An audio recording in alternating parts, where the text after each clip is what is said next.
सिवान की मोहम्मद शहाबुद्दीन की बेगम हिना शहाब के बूते ओवैसी और प्रशांत किशोर के मंसूबे में पानी फेरेंगे लालू तेजस्वी। जी हां, जिस तरह से बिहार में भाजपा के फायरब्रांड नेता गिरिराज सिंह के गर्जन के आगे नीतीश सरकार का आक्रामक विरोध नहीं दिख रहा है और महज विरोध के लिए विरोध, वह भी बयानों से झलकाने वाले जनता दल यू के विरुद्ध राजद सुप्रीमो लालू प्रसाद यादव ने सेक्युलर राजनीति को आवाज देनी शुरू कर दी है।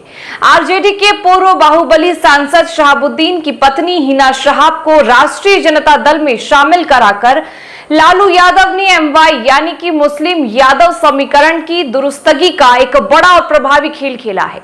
अभी तक इस खेल की शुरुआत हुई है। अभी और छोटे बड़े मुस्लिम और यादव से नाराज मोहरे को मनाने का खेल सामने आएगा। यह सच है कि आरजेडी के सांसद रहे शहाबुद्दीन के जाने के बाद हिना शहाब जीत का समीकरण रच नहीं सकी, पर राजद सुप्रीमो जानते हैं कि हिना शहाब के आने के बाद राजद के एमवाई समीकरण के मजबूत होने से ध्वस्त हुई कई राजनीतिक किले पर राजद के जीत का रंग चढ़ जाएगा। रविवार को शहाबुद्दीन की पत्नी हिना शहाब और उनके बेटे ओसामा शहाब का राजद का दामन थामना तेजस्वी यादव की एक बड़ी समस्या का निदान बनकर आया है। हिना शहाब और ओसामा के साथ उनके कई समर्थकों ने भी राजद की सदस्यता ग्रहण कर एमवाई की मजबूती का संदेश देने में सफल हुए। तेजस्वी यादव जब हिना शहाब और ओसामा के राजद में शामिल करा रहे थे तब काफी खुश नजर आ रहे थे। मीडिया से बात करते हुए तेजस्वी यादव ने कहा कि उनके आरजेडी में आने से पार्टी को बहुत फायदा है। तेजस्वी यादव ने कहा कि दोनों पार्टी में आने से सिवान के साथ ही पूरे बिहार में आरजेडी को मजबूती मिलेगी।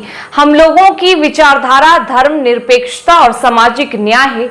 इस विचारधारा को जन जन तक पहुंचाएंगे। जिस तरह से फिरकापरस्त शक्तियां आरएसएस और बीजेपी को नीतीश कुमार के राज में फलने फूलने दिया गया, जहां केवल अभी नफरत की बात कही जा रही है, उस दौर में जरूरी है कि हम एकजुट होकर सांप्रदायिक शक्तियों का सामना करें और यह संदेश हिना और उनके पुत्र के राजद में शामिल होने से पूरे बिहार में जाएगा।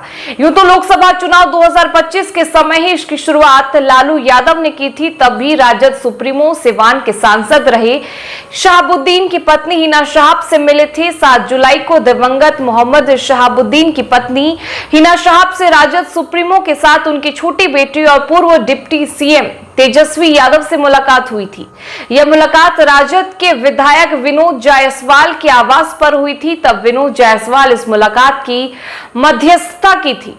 हालांकि तब यह प्रयास सफल नहीं हो पाया और जिस तरह से छपरा, गोपालगंज और सिवान में राजद विजय पताका फहराना चाहते थे उसने सफल भी नहीं हो सके। जिस तरह से मुस्लिम मतों को बांटने का माहौल बिहार में बन रहा है, उसे रोकने के प्रयास में यह राजद का पहला कदम है। अभी तक तो राजद एआईएमआईएम पर ही मुस्लिम मतों में सियासी सेंधमारी कर भाजपा की मदद करने का आरोप लगाती रही थी, मगर इस उपचुनाव के साथ जनसुराज ने जिस तरह से मुस्लिमों को आबादी के अनुसार लगभग 42 विधानसभा सीटों पर लड़ने की घोषणा की है, अब राजद ने एक नया शिगुफा छोड़ते हुए कहना शुरू कर दिया कि जनसुराज भी भाजपा की बी टीम है। बहरहाल राजद को राज्य में नए बनते ही चुनावी समीकरण से पार पाना है तो उसे 90 के दशक का मजबूत एमवाई समीकरण की जरूरत है। हिना शहाब इस उद्देश्य की पहली कड़ी है और यह खेल की शुरुआत है, मगर कहानी अभी बाकी है। अभी देखना यह होगा कि आने वाले समय में हिना शहाब के परिवार को किस विधानसभा क्षेत्र से टिकट मिलता है।